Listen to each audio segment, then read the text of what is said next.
Hello friend, नमस्कार। सावी study अड्डा institute में आप सभी लोगों का स्वागत है। हम लोग इंग्लिश ग्रामर पढ़ रहे हैं और उसके अंतर्गत आज का टॉपिक है वर्ब। आज हम लोग वर्ब के बारे में जानेंगे। वर्ब सेंटेंस का बहुत ही महत्वपूर्ण पार्ट होता है, तो आज हम वर्ब के बारे में पढ़ेंगे। आइए देखते हैं वर्ब होता क्या है। वर्ब को हम क्रिया कहते हैं हिंदी में, और वर्ब की परिभाषा होती है A verb is a word which show an action, state or position। यानी कि जिन शब्दों से कार्य का होना पाया जाए या जिससे वाक्य स्पष्ट हो जाए वही वर्ब होता है, उसी को हम क्रिया कहते हैं।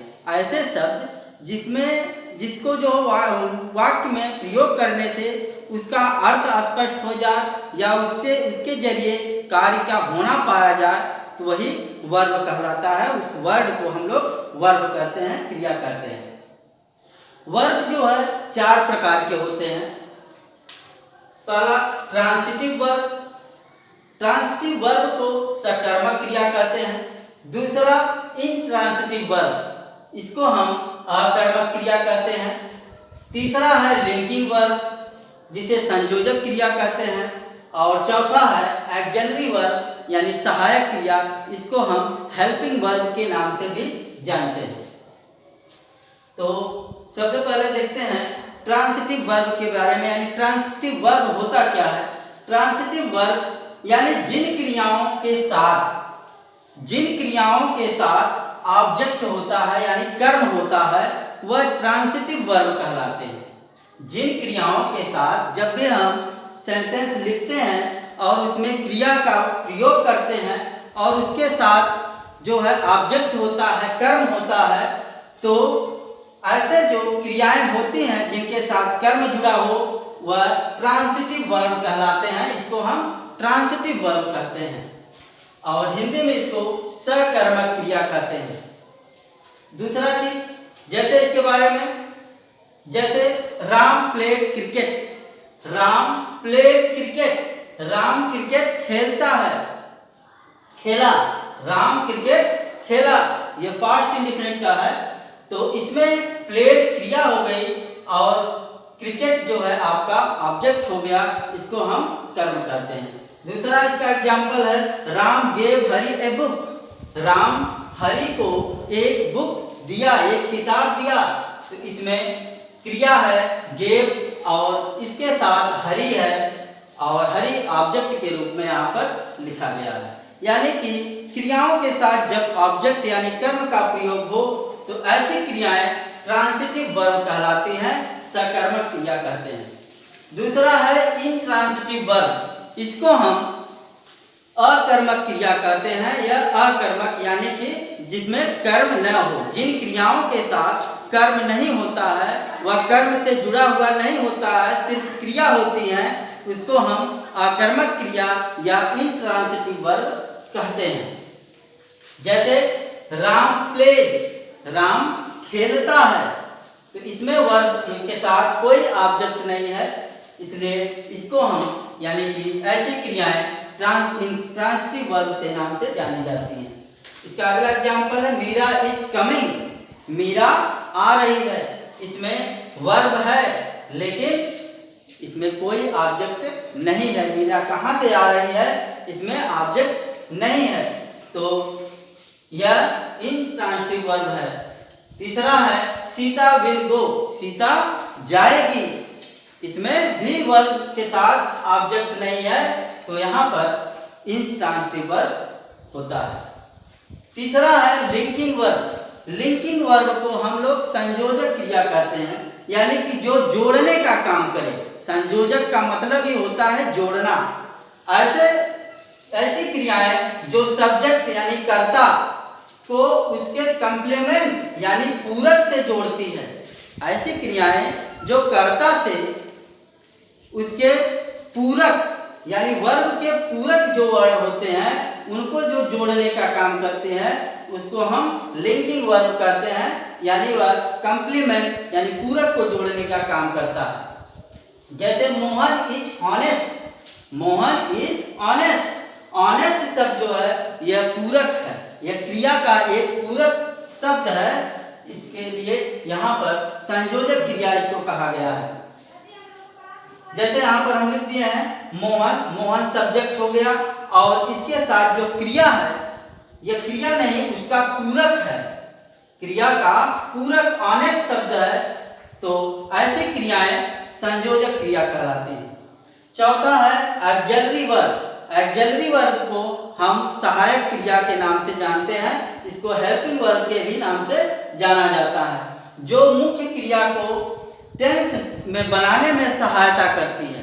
ऐसे क्रियाएं जो मुख्य क्रिया के साथ जुड़कर उसको टेंस के यानी काल को बनाने में सहायता करें, तो ऐसे क्रियाएं सहायक क्रियाएं कहलाती है, ऑक्सिलरी वर्ब कहलाते हैं। जैसे is, am, are, was, were, can, could, will, would, may, might, shall, should, did, have या हैड कह सकते हैं, डज कह सकते हैं, डू कह सकते हैं, ये जितने भी हैं मस्ट तक ये सारे हेल्पिंग वर्ब हैं, इनको हेल्पिंग वर्ब के नाम से जाना जाता है। जैसे हरी इज रीडिंग ए बुक, हरी एक किताब पढ़ रहा है, हरी एक किताब पढ़ रहा है, तो इसमें इज का जो कार्य है यह हेल्पिंग वर्ब है, इसको हम हेल्पिंग वर्ब कहते हैं। Mohan has written a letter, Mohan एक पत्र लिखा है, मोहन एक पत्र लिखा है, तो इसमें हैज का प्रयोग किया गया, तो वह हेल्पिंग वर्ब का वर्ड कहलाता है। Gopal will go to Agra, Gopal Agra जाएगा, विल का प्रयोग किया गया है, विल जो है यहाँ पर हेल्पिंग वर्ब का काम कर रहा है। Meera was singing a song, Meera एक गीत गा रही है, तो यहाँ पर वाज है, वाज जो है हेल्पिंग वर्ब है। अगला चीज इसमें कुछ चीजें हैं जिसको हम ध्यान देते हैं, ध्यान से देखेंगे। लिंकिंग वर्ब और ऑक्सिलरी वर्ब, इसमें अंतर क्या है? जैसे यहाँ पर लिखा गया है ही इज पुअर, वह गरीब है, यह आपका लिंकिंग वर्ब है, और लिंकिंग वर्ब में पूरक का काम होता है, यानी कि जो क्रिया का पूरक होता है वह जोड़ा जाता है, और ऑक्सिलरी वर्ब में सहायक क्रिया का प्रयोग किया जाता है टेंस को लिखने के लिए। तो यहाँ पर पूरक का काम यानी इज के साथ पुअर लिखा गया है, और इसके साथ कोई दूसरा वर्ड का प्रयोग नहीं किया गया है। लेकिन यहाँ पर he is reading a book, यहाँ पर क्रिया के साथ ऑब्जेक्ट है और यहाँ पर इज का प्रयोग किया गया है, यह एक सहायक क्रिया है। यहाँ पर भी सहायक क्रिया इज है, लेकिन इसके बाद एक पूरक यानी वर्ब का जो पूरक वर्ड है पुअर, इसका प्रयोग किया गया है, जो लिंक है, जो जोड़ने का काम किया है, और यहाँ पर इज का प्रयोग किया गया है, लेकिन यहाँ पर ऑब्जेक्ट है और क्रिया के बाद ऑब्जेक्ट के बाद ऑब्जेक्ट है और उसके बाद भी वर्ड होते हैं। कुल मिलाकर लिंकिंग वर्ड में क्रिया के बाद कोई वर्ड नहीं होता, और ऑक्सिलरी वर्ब में क्रिया के बाद और भी वर्ड हो सकते हैं। जैसे इसमें दूसरा भी है आई एम ए टीचर, और इसके साथ ऑक्सिलरी वर्ब में I am written a letter, यह भी है। तो यहाँ पर क्रिया के बाद अन्य वर्ड का भी प्रयोग किया गया है। तो जब क्रिया के बाद अन्य वर्ड का प्रयोग किया जाता है वह ऑक्सिलरी वर्ब होता है, और जहाँ पर सिर्फ क्रिया का पूरक वर्ड का प्रयोग किया जाए तो वहाँ पर लिंकिंग वर्ब का प्रयोग किया जाता है, लिंकिंग वर्ब होता है। एक बार फिर से हम इसको दोहराएंगे। वर्ब को हम हिंदी में क्रिया कहते हैं, यानी कि जिन शब्दों से वाक्य स्पष्ट हो जाए, जिन शब्दों से कार्य का होना पाया जाए वह वर्ब कहलाता है। वर्ब 4 प्रकार के होते हैं, transitive verb, intransitive verb, auxiliary verb और लिंकिंग वर्ब। यह 4 प्रकार होते हैं वर्ब के। ट्रांसिटिव वर्ब यानी कि सकर्मक क्रियाएं, जिन क्रियाओं के साथ ऑब्जेक्ट होता है उनको हम लिंकिंग वर्ब कहते हैं, और जिन क्रियाओं के साथ ऑब्जेक्ट नहीं होता है उसको हम इंट्रांसिटिव वर्ब कहते हैं, अक्रमक क्रिया कहा जाता है। संयोजक क्रिया यानी लिंकिंग वर्ब लिंकिंग वर्ब में वर्ब के बाद पूरक होता है, यानी कि यह जोड़ने का काम करता है, लिंक का काम करता है, दूसरे पूरक क्रिया को जोड़ता है, तो उसको हम संयोजन क्रिया कहते हैं, लिंकिंग वर्ब कहते हैं। एक्सिलरी वर्ब का मतलब होता है इसमें सहायक क्रिया, यानी कि जिस कर्ता को हम उसके टेंस में उसकी मुख्य क्रिया के साथ हेल्प करने का कार्य जो शब्द करता है उसको हम हेल्पिंग वर्ब कहते हैं। जैसे is, am, are, was, were या विल, शुड, मे, माइट, ये जितने भी हैं यह लिंकिंग वर्ब होते हैं।